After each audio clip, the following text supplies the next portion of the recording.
बोले मैंने स्वप्न देखा है भरत जी सेना सहित आ रहे हैं, तीनों माताओं को मैंने विधवा रूप में देखा है। आया? हाँ।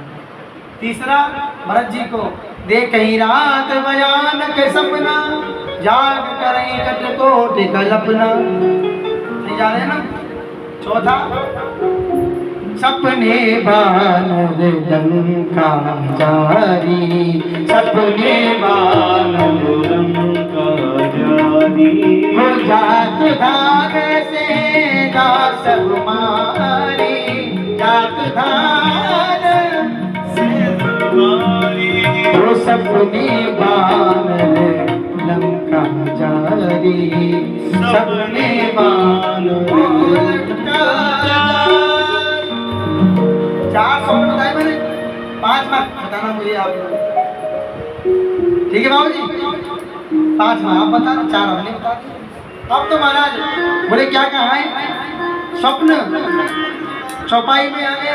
अब श्लोक क्या कह रहा है? बोले माता शृणु महाप्राज्ञई यतने जमो तके, रात्रो दृष्टो मया स्वप्नस् तम बदामी कृपा कुरुम। अर्थ एक ही है। बोले रात्रि में स्वप्न देखा है। बोले क्या देखा? बोले मया स्वप्न तम बदामी। बोले स्वप्न में देखा कि एक सुंदर ब्राह्मण आए हैं, मुझे संकेत कर, तुम बदामी, मैं तुमको सुना रही हूँ, मुझे लक्ष्य करते हुए। बोले कृपा कुरुम, मुझ पर कृपा की। स्वप्न में आकर के बोले मुझे स्वप्न में बता दिया। बोले आपको तपस्या करके तब करना पड़ेगा।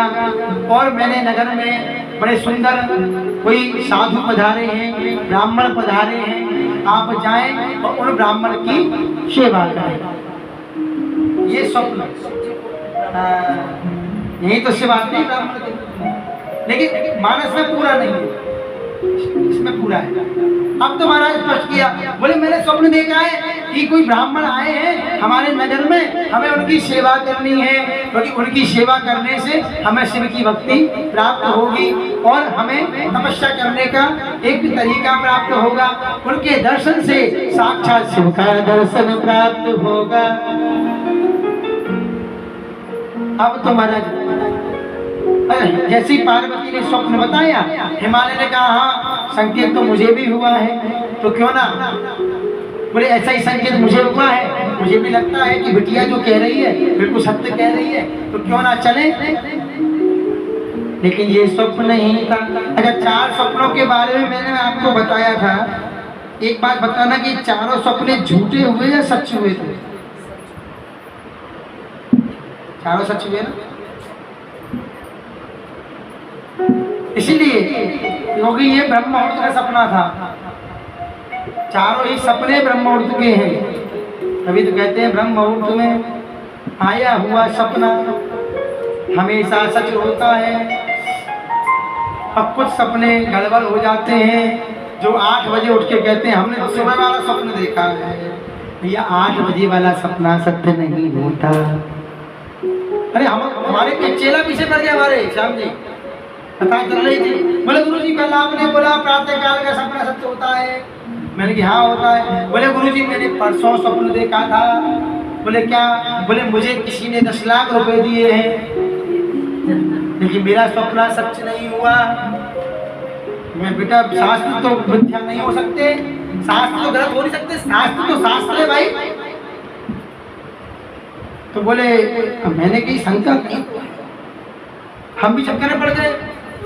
अगर हम समझ नहीं पा रहे थे भाई, एकदम जैसे मैसेज आते हैं ना जगती बैठने के बाद, बोलना तो कुछ और था यहाँ बैठ के और शुरू कुछ और हो गया, भाव कहीं और पंडित हो गया। उसी प्रकार हमने सोचा हो, मैंने कहा बेटा एक बात बताओ, जो आपकी मॉर्निंग हुई थी वो टाइम क्या था?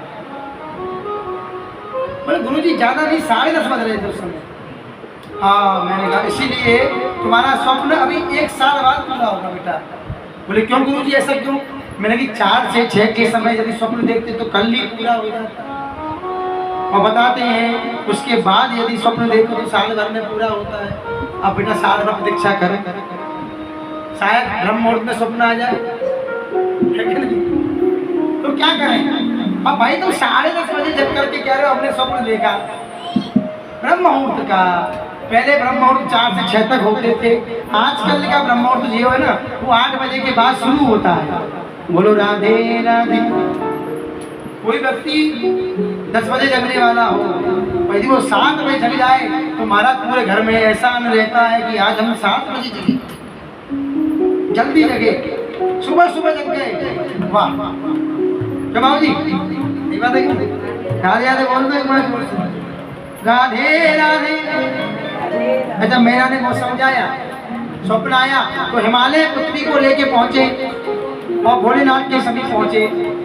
शिव जी ने देखा, आहा ये तो वही दक्ष कन्या है, लेकिन शिव जी जोगी हैं, ब्राह्मण के वेश में आए हैं। अब ब्राह्मण के वेश में आए तो हिमालय ने जैसे प्रणाम कराया, बोले प्रभु आप हमारे नगर में पधारे हो, हमें बड़ी खुशी प्राप्त हुई है, तो मैं चाहता हूँ कि आपकी सेवा की जाए। अब शिव जी ने कन्या को देखा, बोले ये हमारी कन्या है प्रभु। बोले इसको दूर रखो। बोले क्यों? बोले नहीं हम संत हैं, हम जोगी हैं। हाँ, जोगी स्त्री से दूर रहते हैं क्योंकि स्त्री का साथ ही काम को प्रकट करता है, तो इसलिए इसको रखिए। हिमालय बोले प्रभु आप तो नजदीक के लिए लाए थे, हिमालय जानते हैं, पार्वती जानती है, लेकिन मैना नाम में ही मैना है बस, और उल्टो कर दो तो ना मैं। हाँ काम नामे का चलता है, नाम भले ही मैना है। अब तो महाराज अब तो स्पष्ट किया, शंकर जी से बोले प्रभु मैं चाहता हूँ कि कुछ क्षण मेरी बिटिया आपके सानिध्य में रहे, इसको तपस्या करने की विधि जाननी है, इसको सिखाइए, जरा बताइए, आपकी सेवा में रहे। शिव जी बोले प्रभु हमें बचाइए, आप राजा हैं, हमें स्त्री से दूर रखिए प्रभु, आपकी पुत्री योगना है, नव योगनी है, और कहते हैं नव योगनी स्त्री से थोड़ा दूरी बना के रखनी चाहिए। हाँ महाराज, लेकिन हिमालय नहीं माने, बोले नहीं प्रभु मेरी पुत्री जो है वो देवर्षि नारद जी की शिष्या है, गुरु हैं इनके, उपदेश सुना। बोले बोले वो तो सुरक्षणी है, इसके अंदर कोई अवगुण नहीं होगा। अब तो महाराज शिव जी जो आए थे महाराज समाधि में बैठ जाते, पार्वती जी ये बाल्टी लेते ना आजकल हम लोग, कपड़ा गीला किया, शरीर पहुंच दिया, समाधि तो समाधि है महाराज, स्वच्छ रखती, उनके आसपास फूल फल सुगंधित मालाएं। हमारे बिहारी जी में तो घुस के आए हाय,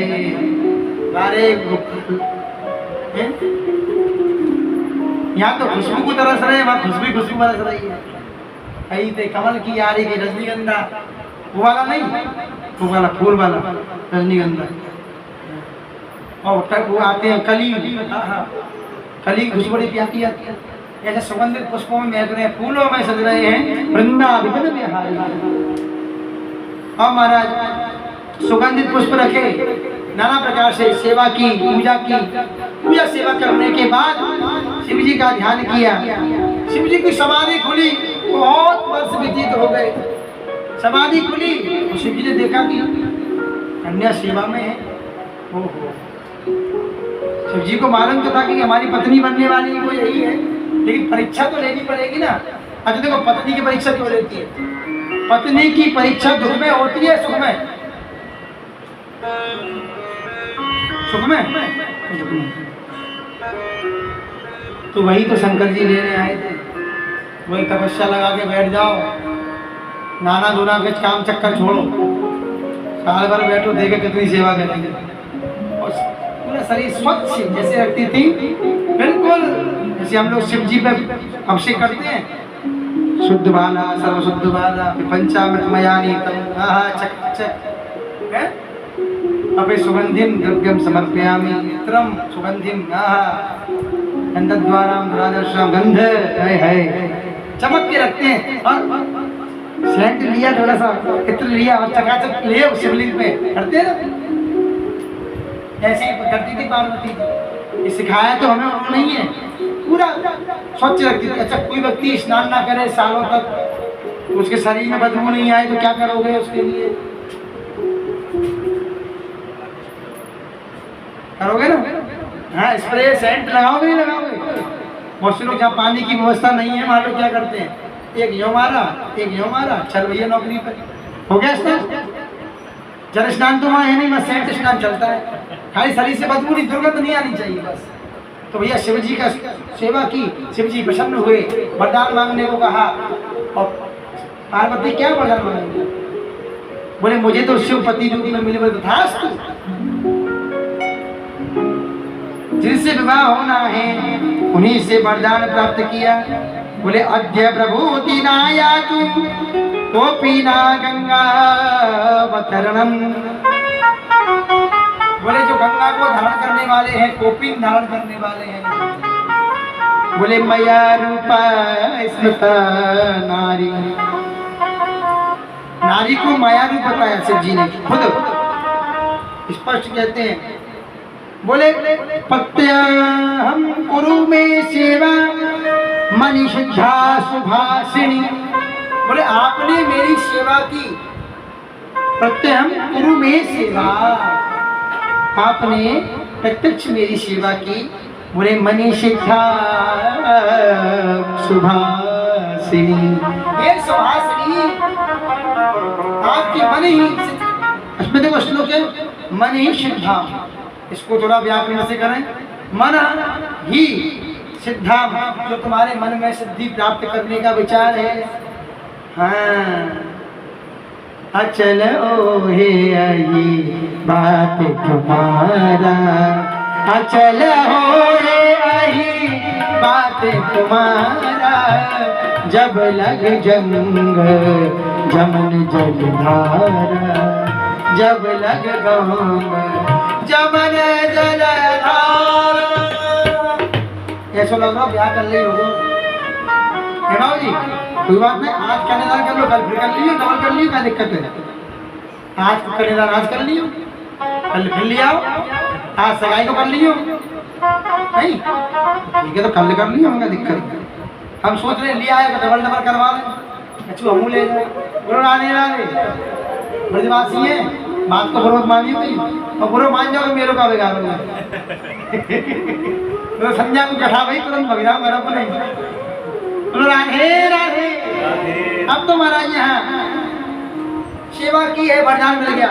उसी समय क्या हुआ, उसी समय जन्म किसका हुआ है, तारकासुर, जिसके चक्कर में पूरा प्रपंच रचा गया है।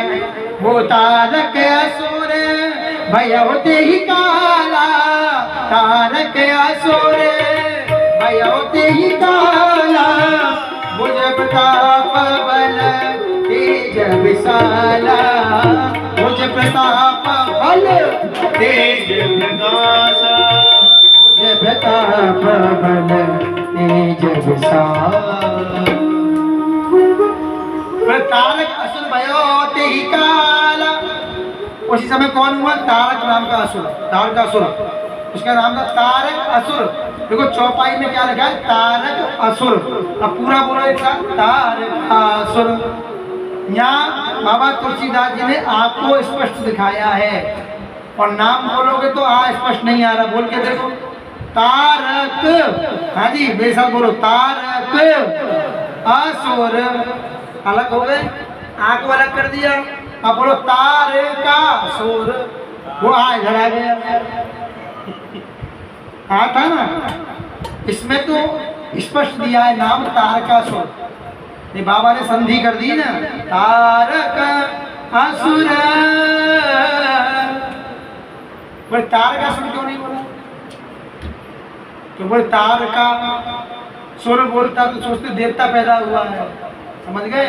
क्योंकि आजकल क्या बहुत से कथावाचक लोग ऐसे ही भैया आध्यावंत को राधावंत कर देते हैं, कमंडल हुआ था ना अभी बीच में। हाँ अभी कहते हैं ना अल्प ज्ञान हानिकारक होता है, गुरु से पढ़ना चाहिए भैया। 3 साल गुरु जी की लंगोटी दो, ये ऐसे कथा ना कर रहे गद्दी बैठ के, गुरु जी ने आशीर्वाद दिया है, और ऐसा आशीर्वाद दिया बेटा कथा कोई से पुराण किया जाए, आशीर्वाद है अपने आप हो जाएगी। कथा तो गुरु जी कर रहे हैं, और इधर हमारे भोलेनाथ बैठे हमारे ऊपर हाथ रखे बैठे हैं, जिनकी गोदी में मैं, अच्छा देखो भोलेनाथ की गोदी में बैठा हूँ, उसके नीचे माता है ना, विशेष तो मैं माता की गोदी में बैठा हूँ। तो भैया माता की गोदी में बैठा, तो भैया कथा तो कथा भगवान स्वयं करते हैं। अब यहाँ तारकासुर का जन्म हुआ, अब तो देवता सब घबरा गए और सारे देवता घबरा गए, घबराने लगे महाराज। बोले क्या करें क्या करें क्या करें। बोले अब करें तो करें क्या, कुछ हो नहीं सकता। अब तारकासुर अब अच्छा कोई भी असुर पैदा होता हो करता क्या है, उसका पहला लक्ष्य क्या होता है। चाहे धरती की देख लो, आजकल क्या हो रहा है, आजकल असुर नहीं पैदा हो रहे क्या महाराज। अभी एक बवाल हुआ है कुछ दिन पहले, वो भी तो असुर ही है ना। जो किसी को कष्ट दे, किसी की हत्या करे, किसी का वध करे, हमारे प्रभु श्री राम की यात्रा को रोके, हमारे कृष्ण की यात्रा को रोके, यात्रा में विघ्न डाले, भक्तों को कष्ट दे, भक्तों को सताए, उसको क्या कहा जाता है, असुर कहा जाता है ना। देखत यज्ञ निशाचर धामई, मैं नहीं कहता। देखो कहाँ से प्रमाण आ रहे हैं, सोचो। कोई चौपाई कहाँ की है, यहाँ में ना लिख रही मेरे भाई, ये तो खाली इसी प्रसंग की है। जो अलग से आती है वो बाबा की कृपा है, बैठे ऊपर। राम कथा के पहले विद्वान, पहले कथा प्रवक्ता। तो यज्ञ होता है तो पहले निशाचर आते हैं।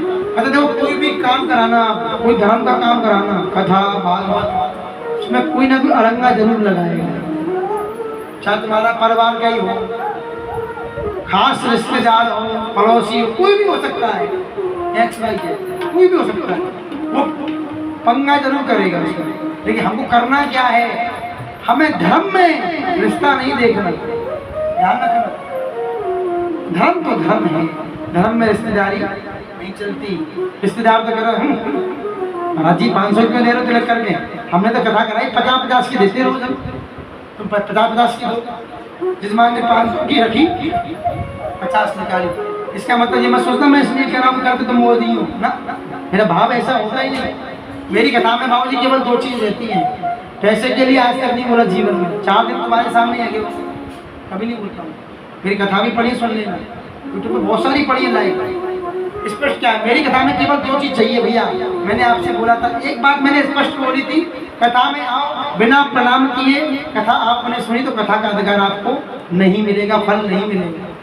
आओ कथा को प्रणाम करो, कथा पर जो व्यास जी विराजमान है उनको प्रणाम किया, तब तो आपको कथा का फल मिलेगा, नहीं तो फल नहीं मिलेगा। आए सीधे बैठ के डायरेक्ट कोई फायदा नहीं। आपने सुना नहीं सुना बराबर है।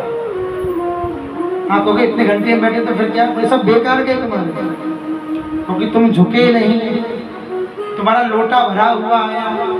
यदि अपने लोटे को खाली करके लाते, उसको उल्टा करते, उल्टा कैसे होगा, हाँ तो लोटे को खाली करो। झुकने से क्या होता है, जब हम अपने पापों को लेके आते हैं, दिन भर के पाप जो कर रहे हो ना, उनको लेके आते हैं, यहाँ आपने प्रणाम किया, वो तुरंत सर से टपक के नीचे गिर जाते हैं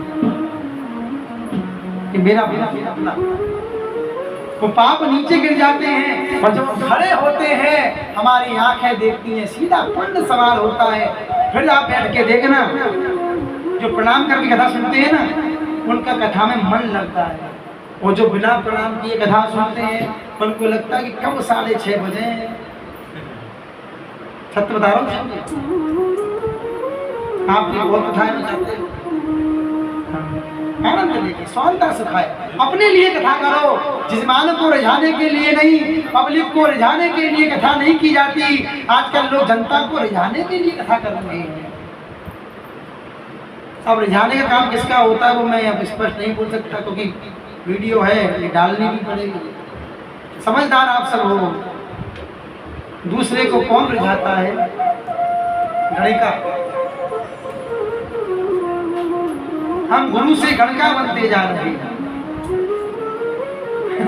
ब्रह्म जाने की ब्राह्मणा, हम गुरु से गणका बन रहे हैं। बाबू जी गलत मत समझना मेरी बात को, जिस्मान को रिझा रहे हैं। No buttering. 25 साल हो गए कथा करते हुए, 38 साल 39 की उम्र हुई, किसी जिस्मान को मक्खन नहीं लगाया। आज की भाषा में बोलते तेल लगाना, बोल देते ना, कभी नहीं। आपने क्या भी कथा की, सम्मान सबका किया। हमसे बुजुर्ग हैं, हम सम्मान इनका भी करते हैं। माता जी का करते हैं, आपका भी सबका करते हैं। क्यों? मैं यहाँ बैठा हूँ तो आपसे मैं श्रेष्ठ हूँ समय। आपने मुझे गद्दी से नीचे कभी देखा है ईगो में कि महाराज जी आए, ओ महाराज जी ने प्रवेश किया, आप खड़े नहीं हुए, महाराज जी का मूड ही खराब हो गया। अब महाराज जी कथा नहीं कर पा रहे, बोले संगीत वालों ने प्रणाम नहीं किया, पब्लिक उठी नहीं, पंडित ने बताया नहीं, ये नहीं किया, ये क्या है? वेस्ट ईगो है, फालतू की ईगो। इसलिए लोग कर क्या रहे हैं? तो रिझाने वाला नहीं है। अरे रिझाना किसको है? रिझाना है तो गोविंद को रिझाओ ना, ठाकुर जी को रिझाओ है, उसको यहाँ बैठ के रिझाओ। तो तुम्हारी जुब्बा पे बैठ के कथा वो करेगा, तुम वो बोल दोगे जो तुमने जीवन में पढ़ा ही नहीं है, तुम वो बोल दोगे जो तुमने गुरु से सीखा ही नहीं है, तुम वो कह दोगे जो तुमने सुना ही नहीं है। तुम खुद अचंबा करोगे कि मैं क्या बोल आया। क्योंकि रिझाने के लिए कथा ना करें। आजकल हो रही है इसलिए थोड़ा बोलना पड़ता है। अच्छा ये बता दूं, जो वक्ता थोड़ा स्पष्ट बोलते हैं उनकी कथाएं लोग कम कराते हैं। मैंने देखा है जिनके पैकेज 5 लाख के हैं, कथा की डेट खाली नहीं है। हमसे कोई पूछता है महाराज जी पैकेज में दिया, पैकेज हमारा है ही नहीं, हम लोग व्यापारी नहीं है ना, पैकेज तो व्यापारियों के होते हैं। बोले फिर आप क्या करते? कुछ तो पैकेज होगा। पैकेज नहीं है भैया, हमारा पैकेज नहीं है कोई। तो बोले खर्चा तो होगा। मैं हाँ, खर्चा ये है, हमारे संग में जो कुछ हैं ब्राह्मण हैं, हमारे संगीत आचार्य हैं, हमारे जो रहते हैं 2-4 लोग, उनके लिए दक्षिणा है, जो उनका शुल्क है दक्षिणा, और आचार्य जी का है, प्लस आने जाने का जो है वो खर्च बस। बोले महाराज जी आपका पैकेज पेमेंट, भैया पेमेंट नहीं लेते हैं, पेमेंट नहीं लेते। पेमेंट कौन लेता है? नौकर। आजकल पेमेंट मांगते हैं जजमान से। अब पेमेंट मांगा तो जजमान के गुरुजी हुए नौकर। श्याम जी बात थोड़ी स्पष्ट बोलता हूँ, तभी लोग थोड़ा सुनना कम सुनते हैं आजकल। अच्छे लोगों को कम सुनते हैं, स्पष्ट को कम सुनते हैं, है नहीं? जजमान से दक्षिणा मांग रहे हो तुम, अपनी मेहनता ना मांग रहे हो। क्या मांग रहे हो? तनख्वाह। तनख्वाह किससे ली जाती है? नौकर से या मालिक से? सही बताना राहुल जी, माता जी तनख्वाह किससे लेके ली जाती है? नौकर से या मालिक से? गुरु जी तनख्वाह मांग रहे तो बोले हमारा इतना है, तनख्वाह ली, और पैसे तुमने दीक्षा दे रखी है उनको, वो मालिक हो गए ना, नौकर हो गए। इसलिए कथा विकृत लोग आजकल हो रहा ना, कथा बेची जा रही है। हमारे गुरु ने जब कथा सिखाई थी, पिताजी ने भी स्पष्ट कहा था बेटा बेचना नहीं। माता जी 25 साल हो गए आज तक का जीवन है, कथा नहीं बेची। अब तुमको भैया भजन संध्या करानी है, सबका बता देंगे, अपना नहीं बताएंगे। जो श्रद्धा हो मुट्ठी बांध लेते जैसे, क्योंकि हमें गुरु बनना है, गण का नहीं बनना है, व्यास बनना है, व्यापारी। राशि एक मिलाते जाना है। हाँ कुछ बातें राशि की मध्य बोल। व्यास बनना है, व्यापारी, राशि से में सब गुरु और आधे आधे व्यापारी, और हमें व्यास बनना है, व्यापारी नहीं बनना। हमें तुम्हें धनवान बनाना है, हमें तुम्हें संसार का सबसे अनमोल धन लेना है, तुम्हारा धन छीनना नहीं है। हर ही शिष्य धन सो के न हराई। आजकल क्या करते हो? 5 लाख का पैकेज है तो हर ही शिष्य धन। कथा में क्या हुआ? 1 घंटे भजन। बताओ कथा कितने घंटे होगी श्याम जी मेरी अब तक? भजन आया कि कोई? भजन नहीं आया होगा। तुमको जरूरत पड़ी किसी को? मुझे खुद नहीं पड़ी। हाँ मन में आता भाव तो मैं गा देता हूँ। तो हर ही शिष्य धन सो के न हराई, सो गुरु घोर। कहाँ पे? स्वर्ग में पड़ी। हाँ बिल्कुल सीट कंफर्म हो जाती है। और ऐसी है सीट, नरक भी कौन सा है? नरक नहीं है वो, घोर। हाँ अब इसको ही समझना है। आए अब आगे बढ़ते हैं महाराज, क्योंकि ब्याह तो कर रही होगी, दिख रही है हमें 5:30 बजे अभी टाइम है। आज तो 9 बजे तक कथा चला नहीं, फिर ब्याह करना होता। गोपाल की नजर घूम गई भैया। हाँ तो महाराज सो गुरु घोर नरक में पर ही। अब क्या हुआ महाराज, अब ऐसा होता है, अब तो यहाँ स्पष्ट कर दिया। बोले अब क्या करना पड़ेगा, बोले तपस्या। तपस्या से बड़ी तो शक्ति नहीं। तार का सुर पैदा हुआ, कथा नहीं चल रही थी, देवता परेशान हुए, आक्रमण किया, उनको परेशान किया। अब बिना तपस्या के तो तार का सुर भी नहीं चलेगा। तार का सुर चला गया, तपस्या करनी। अब इस कथा को यहाँ विश्राम करेंगे, दूसरी किताब में आएंगे तुरंत। हाँ जी, कथा तुरंत बदलनी पड़ेगी।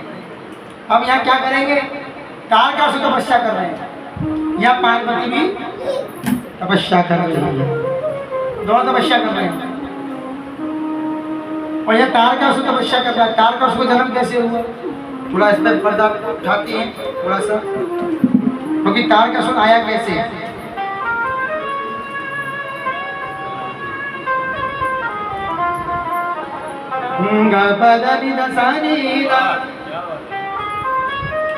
अब यहाँ हुआ ऐसा कि तारकासुर का जन्म कैसे हुआ, ये संकेत किया है। नारद जी ने पूछा, बोले प्रभु बताओ। पिताजी बोले बिल्कुल बताएंगे बेटा, सुनो। बोले एक बार क्या हुआ, आपने सुना होगा कि जब भी होता था देवता दैत्यों को मारते थे, समुद्र मंथन हुआ, दैत्यों का वध किया। नरसिंह भगवान ने हिरण्याक्ष बन करके, नरसिंह भगवान ने किसका वध किया, हिरण्याकश्यपु का। 12 ने हिरण्याक्ष का, 12 बने तो हिरण्याक्ष को मार दिया। इतनी बड़ी दुखी हुई, एक बचे थे, नरसिंह मरे, हिरण्याकश्यप को मार दिया। कहने का अभिप्राय सीधा है, रावण बने तो राम जी ने मार दिया, कंस बने तो कृष्ण मार दिया। कुल मिला के बात ये है कि कश्यप ऋषि की संतान है ना, देवता और दैत्य कहता है ना आपको। एक पत्नी है दिति और एक अदिति। अदिति के कौन है, देवता, और दिति के दैत्य हैं। समझ जाओ, संसार में जो दैत्य घूम रहे हैं वो किसके पुत्र हैं, दिति के। और जो देवता घूम रहे हैं वो अदिति के। दैत्य कितना भी कुछ कर रहे हैं, लेकिन जब देवता अपनी पर आ रहे हैं तो सीधा बुलडोजर पहुंचता है। हाँ, बोले तुमने तो एक आदमी चटकाया है बेटा, मिटाना है, किसी को मिटाना है तो उसकी हस्ती को ही मिटा दो, है कि नहीं? कहते ना मस्ती है तो हस्ती है। हस्ती भी कब बनती है जीवन में। कुछ लोगों को पैसा होता है, हर चीज है, लेकिन ऐसे बैठे जैसे कि ना स्माइल, ना चेहरे पे हंसी, ना रसिकता, बिल्कुल सूंघ, इनको बोलते सूंघ। कहते ना मस्ती जीवन में जिससे खत्म हो गई वो व्यक्ति मर गया, वो खत्म है, वो जिंदा लाश चल रही है। क्योंकि जिसकी मस्ती नहीं है, चेहरे पे हंसी नहीं, बोले मस्ती है तो हस्ती है, वरना प्यारे डूबती हुई कश्ती है। इसलिए क्या करना है हमको, हाँ, हस्ती को बचा के रखे तो मस्ती रखो, मस्ती रहेगी तो हस्ती बची रहेगी।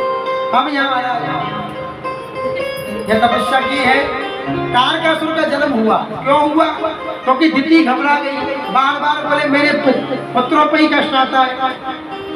अब भाई पति तो पत्नी की बात माननी पड़ती है ना, इसलिए कहते भैया एक विवाह करो, सुखी रहना है। 2 पत्नी कश्यप जी की थी, सोचो, वो इधर खेचे वो इधर खेचे, 2 पत्नी बड़ी झगड़ा खतरा हो जाता है। एक सेठ जी थे, हाँ, आज पदश्वन सेठ जी को तो हर बार ब्राह्मण को सुनाते रहेंगे का। अब क्या हुआ, एक सेठ जी थे, अब महाराज उनकी शादी हुई 2। पहली पत्नी रहती थी ऊपर वाले पे और दूसरी ग्राउंड फ्लोर पे रहती थी। दोनों के फ्लोर बटे थे, बीच में क्या होता है, दोनों फ्लोर पे जाने के लिए सीढ़ी, जिसको बोलते हैं पुरानी भाषा में जीना। हाँ जीना का भी अर्थ बताएंगे तुम्हें कभी, और ब्रज में बड़े बड़े अर्थ होते हैं महाराज, ये शब्द का अर्थ है। हाँ प्रभाव जी, अब महाराज सेठ जी की शादी हुई 2।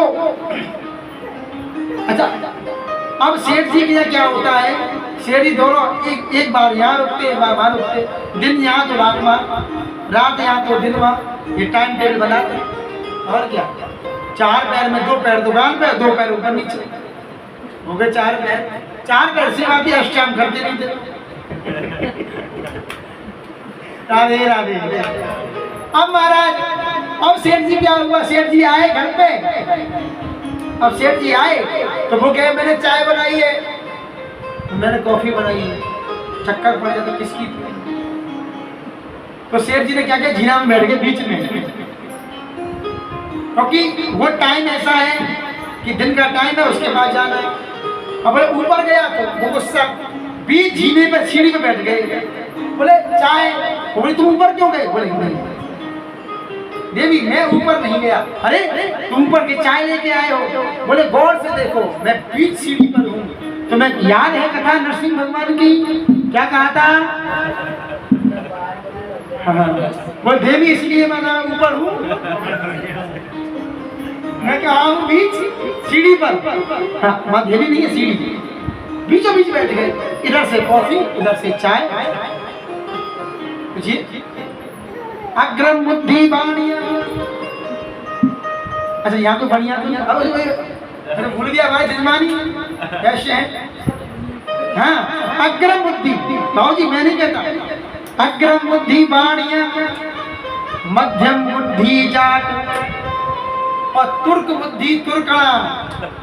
तुर्कणा किससे कहते हैं, अभी स्पष्ट बोलूंगा तो वो लग जाएगा, एक्ट लग जाता है।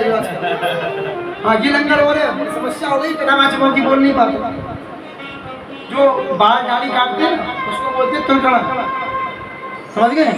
तुर्क बुद्धि तुर्कणा, और बामन चौपट चाट। बामन चौपट चाट क्यों लिखा, लेकिन बामन से बड़ा बुद्धिमान कोई नहीं है। चौपट चाट इसलिए कि वो मांगना नहीं जानते ढंग से, यदि सेठ जी दिख जाए कि हाँ चकाचक है फिर भी मांगना। अब भैया हम तो वही बामन है भैया, 3 पग भूमि न मांगी हमने, तो उनने कम से कम 3 पग तो मांगी बाबू जी, मैं तो 3 पग ना मांगी। बोल दो राधे राधे, आनंद आ रहे हो कि ना आ रहे हो, बोल दो आ रहे हो है, हरियाणा में नहीं, आ रहे हो है, हाँ शुद्ध सीखो। अब तो महाराज क्या हुआ, अब तो एक दिन क्या हुआ, सेठ जी की जब घुसाया चोर, चोर को क्या है लड्डू फूट रहा थी मन में। चोर सोचा था कि भैया कोई हाथ मारूं, फिर अच्छी सी कन्या से विवाह करूं, समझ गए देवी मैया थोड़ा। अब महाराज क्या हुआ, गोदी ले गोदी ले। अब महाराज क्या हुआ, अब तो महाराज चोर की इच्छा थी कि मेरा भी विवाह हो जाए, एक सुंदर सी आस पास से एक मिल जाए, पर कैसे ये कब तक रहती है, जब तक होता नहीं है ना। अब महाराज चोर का विवाह हुआ, एक ही हुआ था उसका, अब विवाह तो हुआ लेकिन लालसा दूसरे की भी उसके अंदर चल रही थी कहीं ना कहीं, आजकल भी होता है ऐसा, एक तो हो गया दूसरे की लालसा चलती है क्या नहीं। अब चोर आया चोरी करने, अब चोरी करने आया तो उस दिन हुआ क्या, उस दिन सेठ जी गए भूल, चोर घर में घुस गया, चोरी कर ली, सामान समेट लिया, सब कुछ पोटली बनाई। इतने में क्या हुआ कि कोई बात में झगड़ा हो गया घर में। सेठ जी उस दिन क्या थे, ऊपर थे, और चोरी कहाँ हुई थी, नीचे। चोर दुक्का कहाँ था, नहीं चोरी ऊपर हुई थी, नीचे नहीं, चोरी ऊपर ही हुई थी। हाँ अब तो महाराज और सेठ जी नीचे थे, चोरी ऊपर हुई। अब महाराज ऊपर से आवाज आई, अजी सुनते हो, बोले ऐसा है ऊपर आ जाओ, थोड़ा मुझे काम है। अच्छा मैंने कहा दिन उसका बताता, रात उसकी बनी थी। सेठ जी का ये होता कि दिन में वहाँ रात में वहाँ। अब तो भाई गलती क्या हो गई, सेठ जी पहुंच गए ऊपर, उन्होंने बुलाया, उसकी आँख खुल गई जो नीचे वाली थी। अब तो महाराज पारा गर्म हो गया, तुम्हारी हिम्मत कैसे हुई ऊपर जाने की। अब महाराज वो खींचे ऊपर काम के लिए, उसने पकड़ा पाँव को खींचे नीचे। ऊपर वाली बोली सुनो तो सही, मैंने काम के लिए बुलाया है। नीचे वाली बोली यहाँ आ जाओ, इधर है। ऊपर नीचे बीच में क्या था, गद्दा या सीढ़ी, हाँ हाँ कितना आनंद आ रहा होगा उसमें। ऊपर वाली ऊपर खींचे हाथ पकड़ के, और नीचे वाली चोर को निकलने का मौका क्यों नहीं मिला? सीढ़ी जाम थी, सीढ़ी पर ट्रैफिक था कि नहीं भाई? कभी कभी आपने देखा होगा, कभी कभी गाड़ी ऐसे फंसती है कि एक गाड़ी तो आड़ी लग जाती है, इधर वाली ऐसे इधर वाली ऐसे, तो आदमी निकल पाता है नहीं ना, क्योंकि वो ट्रैफिक गलत लगा है। यहाँ भी वही था, वो 2 पे तो निकल जाता चोर, लेकिन बीच में जो चल रहा था इधर इधर पेट सब छिल गया। और पता है चोर चोरी भूल गया, पोटली को रख के ऐसे देख रहा था। बड़े गौर से देखे, बड़े गौर से देखे, वो भूल गया मैं यहाँ क्यों आया था, और बहुत जोर जोर से रोने लगा। चोर रोने लगा, और जैसे चोर रोया ऊपर वाली ने छोड़ दिया, तो सेठ जी नीचे आए। अब वो देखा तीनों का ध्यान, बोले ये कौन? बोले तू क्यों रो रहा है? सेठ जी बोले देखो, लगता है कि मेरे दुख से दुखी है इसलिए रो रहा है, ये चाहता है कि तुम मुझे छोड़ दो, मेरी गति मत करो। फिर सेठ जी को होश आया कि भाई घर में तो 3 लोग ही रहते हैं, ये है कौन जो पूरी पिक्चर को देख रहा है बैठ करके, लाइव टेलीकास्ट होगी, ये है कौन? बाद में होश आया कि चौथा है कौन, अब वो रो रहा है। सेठ जी बोले भैया तुम क्यों रोते हो? बोले मैं सेठ जी आपको देख करके आज दुखी हो गया, मैंने सोचा था कि मैं भी विवाह करूंगा तो चोरी करके कुछ धन कमा लेता हूँ, मैं आपके यहाँ चोरी करने आया। बोले किसके लिए? बोले चोरी से धन कमा लूं बढ़िया, और उससे ये सुंदर सा विवाह करूंगा। आज आपके यहाँ आके मुझे मालूम पड़ा कि विवाह के बाद ये स्थिति होती है। अब ये धन पकड़ो, मैं जा रहा हूँ भजन करने के लिए। बोलो राधे राधे। अब सोचो 2 पत्नी वाले का क्या होता है? तो इसकी कितनी पत्नी थी? कश्यप ऋषि जी की 2, दिति और इधर खींचा आदित्य ने। तो कथा कहाँ से कहाँ पहुंच गई? अब महाराज आदित्य बोली कि इधर आओ स्वामी, मुझे अपने देवताओं के लिए कुछ बात करनी है, पुत्रों के लिए। दिति बोली जब देखो उधरी, जब देखो उधरी, उनको ले दिया स्वर्ग लोग, मेरे पुत्रों को पाताल फेंक दिया है, नीचे घुसा दिया, उनकी कुछ सुनता नहीं। लेकिन कश्यप जी समझाते हैं जो होता है कर्म से होता है, कर्म प्रधान विश्व से राखा। लेकिन माँ मानती है क्या? मैंने क्या बताया था, गलत बेटा घर में है उसकी पक्ष माँ ज्यादा लेती है, और वही बेटा जैसे गुण निधि के था, गुण निधि बिगड़ गया, धुंधकारी बिगड़ गया, उसी प्रकार बिगड़ जाता। नहीं माने।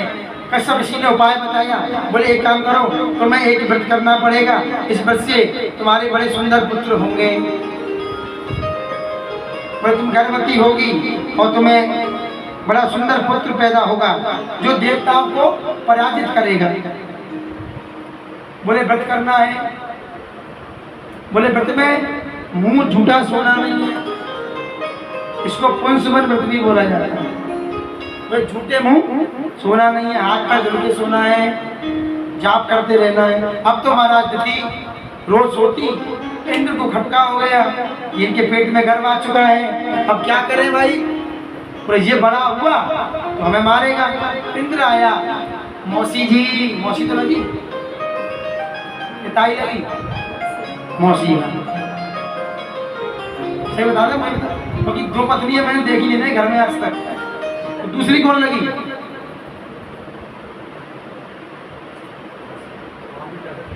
हाँ, अरे मासी हो गया ना, माँ जैसी। अब तो महाराज इंद्र आए, बोले अरे आप अकेली हो, बताओ, मुझे बता दिया होगा। दिति बोली आज ये उल्टा कैसे चल रहा है? इंद्र मेरी सेवा करने के लिए इंद्र बता रहा है।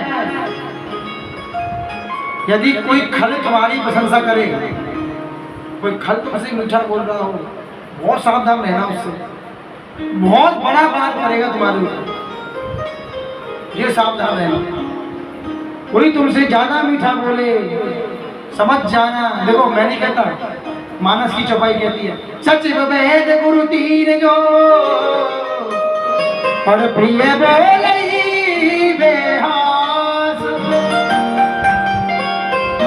राज धर्म तन तीन कर,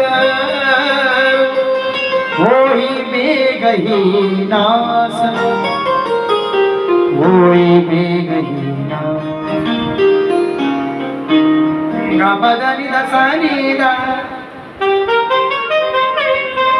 अब तो महाराज होए बेगही नास। जी ज्यादा मीठा होता है वो अपना नाश कराता है। देखो तो मीठे गन्ने को कोल्लू में पेला जाता है। इसलिए बोले इंद्र मीठा बन के आया, मीठा बन के आया। बोले माता जी मैं आपकी सेवा करना चाहता हूँ। बोले सेवा करोगे, बातों में उलझाया। अब इंद्र सोती पैर दबा देता, क्योंकि उसको तो उसे खत्म करना है जो इन देवताओं को कष्ट देने वाला है। अब एक दिन क्या किया इंद्र ने, कुछ सोते समय खिला दिया, सेवा कर रहा, बात करता रहा। बोले वो कुल्ला करा दी। बोले माता जी करिए ना। बोले मैं पैर दबा दूं, तो बात करने लगा। अच्छा देखना कभी कभी आप किसी से ज्यादा बात करो तो उसे नींद आती है शाम को। हमारा बात की, जब बात की तो माता को नींद आ गई। झूठे मुंह सोई, व्रत खंडित हुआ। इंद्र ने वज्र लिया और गर्भ में प्रवेश कर गया और वहां जाकर के उस पुत्र के कितने टुकड़े किए? 8 टुकड़े। ये 7 किए,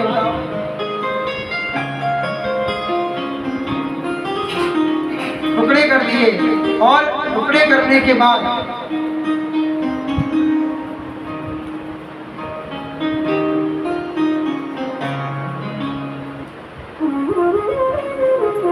एक के 7 टुकड़े किए।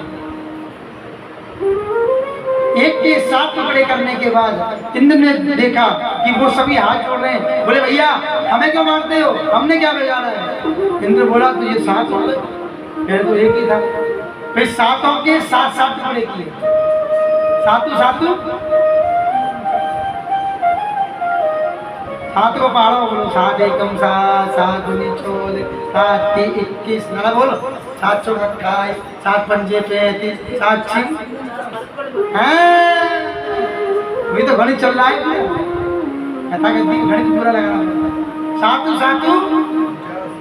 अब महाराज जब ये 49 हुए, पैर में कर गए। बोले हम तो तुम्हारे भाई हैं, हमें क्यों मारते हो?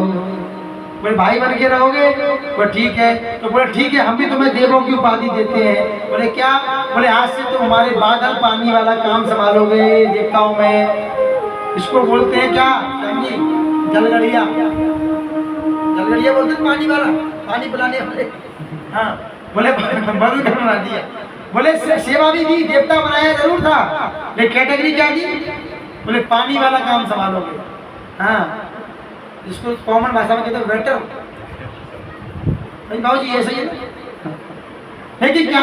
बोले हरि प्रेरित थे अवसर चले चले मन तो 49 अट्टहास कई गर्जा कपि बल लाग आकाश, कपि बल लाग आकाश। बोले यहाँ क्या हुआ? 49 मत बढ़ाए। हनुमान जी ने प्रार्थना की ना। हनुमान जी जब लंका गए तो हनुमान जी की पूंछ में जब आग लगी, हनुमान जी को लगा दिया अब कुछ बात बनी, क्योंकि रावण बार बार पूछ करता। हनुमान जी की पूंछ में आग लगा दी। पूंछ में आग लगाई तो हनुमान जी सोचे करें तो करें क्या, विचार करने लगे। खबर पूछ लंबी भी कितनी करें और कहाँ जाएं, अकेले क्या करें। तो बोले अपने पिताजी का स्मरण किया। पिताजी कौन थे? हाँ पिताजी कितने थे हनुमान जी के?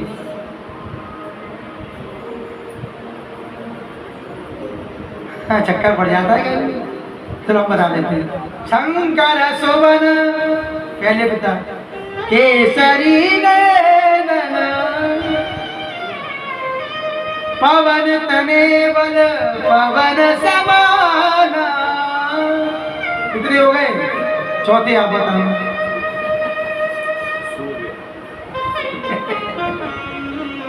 बोलो राधे राधे। तो कहने का अभिप्राय सीधा है,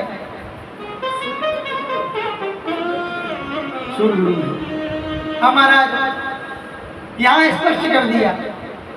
यहाँ बोले कि बोले मैंने अपने पिताजी का स्मरण किया। अरे उस समय क्या हुआ, अचानक हनुमान जी को याद आया कि बोले पिताजी तुम्हारे पवन है, एक 49 पवन और है ना, मरुत। मरुत के दो अर्थ होते हैं, मरुत माने बादल भी होता है और मरुत माने हवा भी होती है। ध्यान रखना, 49 पवन, मरुत का अर्थ हवा भी होता है। हाँ, ये मैं सोचना खाली बादल नहीं होता, कई अर्थ होते हैं। अब महाराज हनुमान जी बोले अकेले पिताजी को बुलाऊं, काम तो कर देंगे, ये पिताजी को कष्ट ज्यादा नहीं देना, पर पिता है ना। बोले भाइयों को बुला ले, कुछ भाई भी तो है। तो बोले कितने लोग हो गए, 49 पवन, 50 में 49 मरुत, 50 में पवन और 51 में पवन पुत्र। बोले रावण के यहाँ पहुंचे हैं, ब्राह्मण हैं। हनुमान जी ने विचार किया भाई ब्राह्मण को दक्षिणा दिए बिना काम नहीं चलेगा, तो 51 रुपए की दक्षिणा मेरा भाव है, ये लिखा नहीं है, मेरा भाव है, अभी बना तुरंत बैठे बैठे। तो कितनी दक्षिणा दी के आए, बोले 49 मरुत, 50 में पवन देव और 51 में हनुमान जी। बोले हनुमान जी महाराज की। बोले ब्राह्मण के यहाँ आए, फल खाए और कुछ नुकसान नहीं हुआ, तो दक्षिणा 51 रुपए तो भाई ईमानदारी की है ना। उस समय के 51 रुपए बहुत हो गए भाई, और वो भी स्वर्ण मुद्रा चलती थी, ये लोहे वाले सिक्का थोड़ी थे पहले, 51 स्वर्ण मुद्रा हो गई। बोले 51 की भेंट स्वीकार करो लंकेश, है क्या नहीं, ये नया भाव है। अब महाराज हनुमान जी पहुंचे लंका जला करके, सीता जी के पास प्रणाम किया। जानकी जी बोली क्यों हनुमान लंका जला दी पूरी? बोले हाँ। अब पूछ, मैं पूछ नहीं जली। बोले क्यों नहीं जली? अरे बोले माता जी पूछ कैसे चलेगी, पूछ तो उनकी जलती है जब पूछ के पीछे भागते हैं।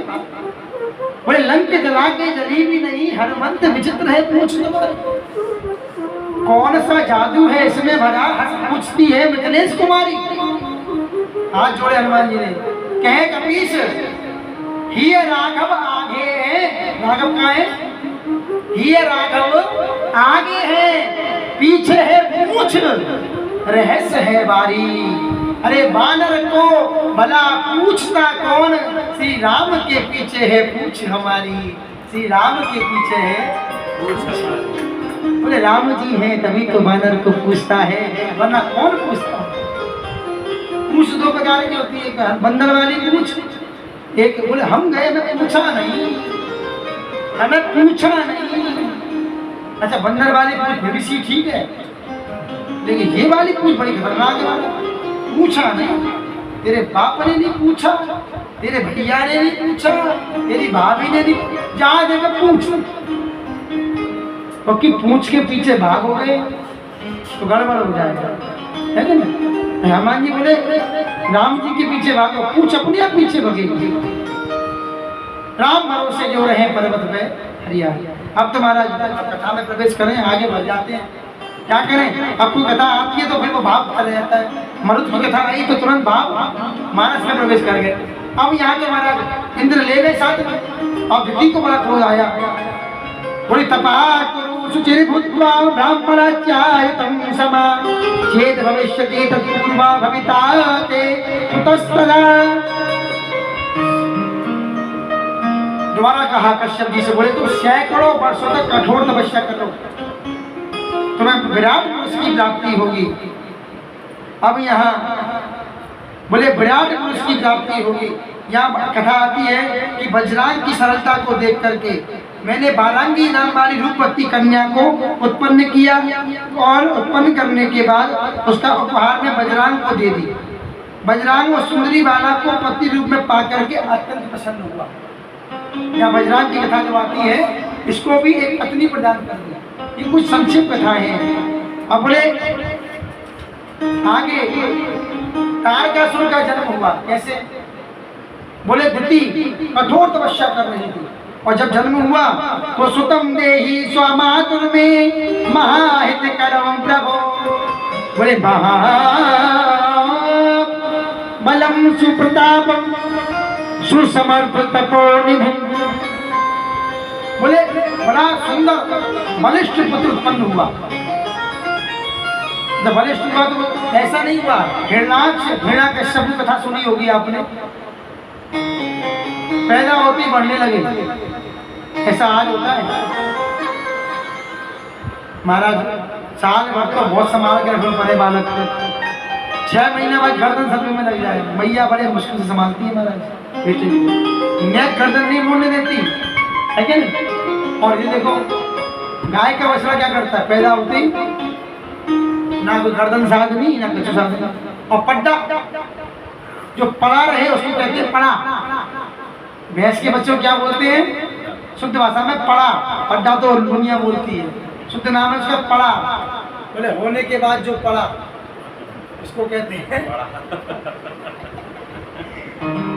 सही है कि झूठे।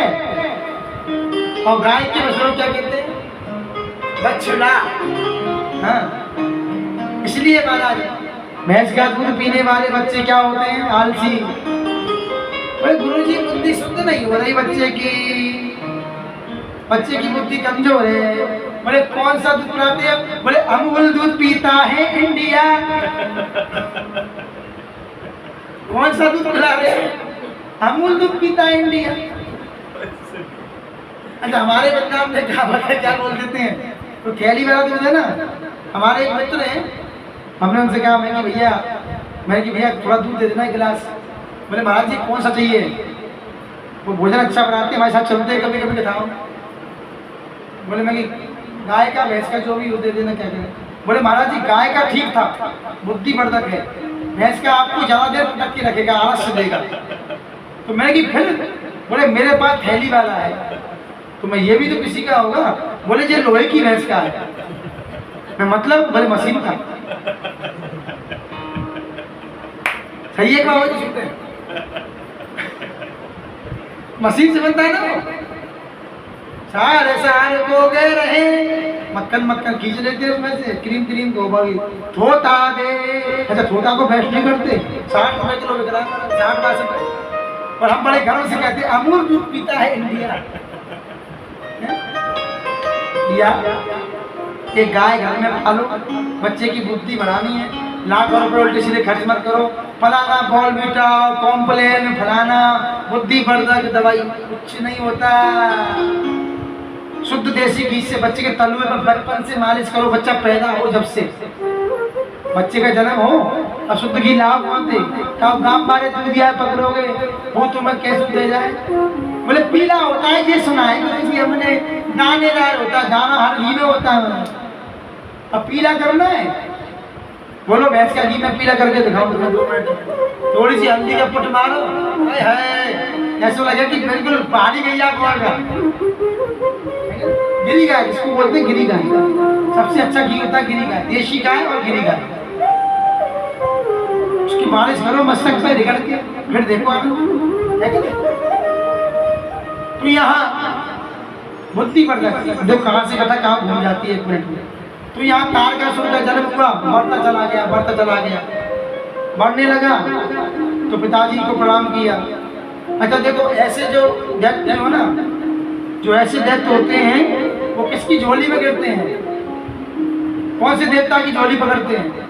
उन्हें मालूम है कि शिव जी की में टेंशन ज्यादा हो जाएगी, और शिव जी से तो 36 का आंकड़ा चलना है, क्योंकि शिव जी का पुत्र पद करेगा तारकासुर का। इसीलिए उसने ब्रह्मा जी को पकड़ा। एक भक्त था, चलो कथा घूम तो घुमाई थी थोड़ी सी। एक भक्त क्या बोला, महाराज जी हमारा मन तपस्या करने का कर रहा है। भैया मैंने कि कलयुग है, माला से भजन कर ले। नहीं तपस्या करनी है, मैं कर लोगे। बोले हाँ, पर आप ये बता दो सबसे सस्ते देवता कौन से, मतलब जल्दी बन जाए, जल्दी प्रकट हो जाए।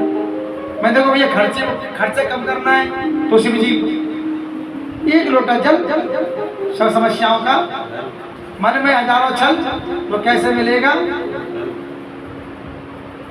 तो बोले महाराज जी द्वारे पे लगा है ना, चकाचक भरो और ओम नमः शिवाय, है कि नहीं। आजकल तो उसके बड़े विधान है कि 5 पीपल के पत्ते डालें, उसमें काले तिल डालें। अरे शिव जी भाव से जल चढ़ाओ, हमारी सारी समस्याओं का समाधान है, तुम्हें ज्यादा टोटका करने की जरूरत नहीं है। सच्चे भाव से तुम शुद्ध जल चढ़ाओ, मंत्र भी मत बोलो, मंत्रहीनम क्रियाहीनम, कुछ नहीं चाहिए, भाव चाहिए। कितना सरल है कलयुग में भक्ति मार्ग। लेकिन हम क्या करते हैं, नहीं, हमने फलाने को सुना, उन्होंने कहा था कि 5 पीपल के पत्ते लोटे में डालो, उसमें काले तिल डालो, एक हल्दी डालो, शिव जी पर चढ़ाओ, पत्तों से छींटा मारो अपने ऊपर, समस्या का हल हो जाएगा। मुट्ठी भर काले तिल, मेरे पास शिवालय है ना जो मेरा, जहाँ मैं माता जी ने देखा शिव चलते हमारे परमानेंट चलते हैं अब शिवालय। भोले बाबा की कृपा से कथा मिली है ये, तो यहाँ बैठा हूँ दीप बनवाना। हाँ महाराज, वहाँ क्या मैं देखता हूँ, लॉकडाउन पूरा बैठा, कोई नहीं आता था, और अब जाता हूँ, कहीं मूंग की दाल पड़ी है, कहीं उड़द की दाल पड़ी है, कहीं काले तिल भरे, बहुत सारे। क्या हो गया इंसान को, देख तेरे संसार की हालत क्या हो गई भगवान, कितना बदल गया इंसान। जितने भी काले तिल वाले आ रहे सब स्वार्थी आ रहे हैं, सब बता रहा हूँ, कोई भाव से नहीं आ रहा है। काली मूंग काली उड़द जो चढ़ा रहा है, मैं तो बता दूं हमारे देवों पे तो काली वस्तु निषेध है चढ़ाना। मैं तो उनको हमने देता हूँ भैया जो बता रहे हैं माइक से चकाचक, काली वस्तु का निषेध है चढ़ाना। बाबू जी पूजा कराते हैं, कितना निषेध मानते हैं, और शुभ भी है, इसमें शुभ भी है, काली वस्तु शुभ भी है, लेकिन बहुत जगह निषेध है। अब क्या करते हैं, ठीक है, कैसी ठाकुर जी की।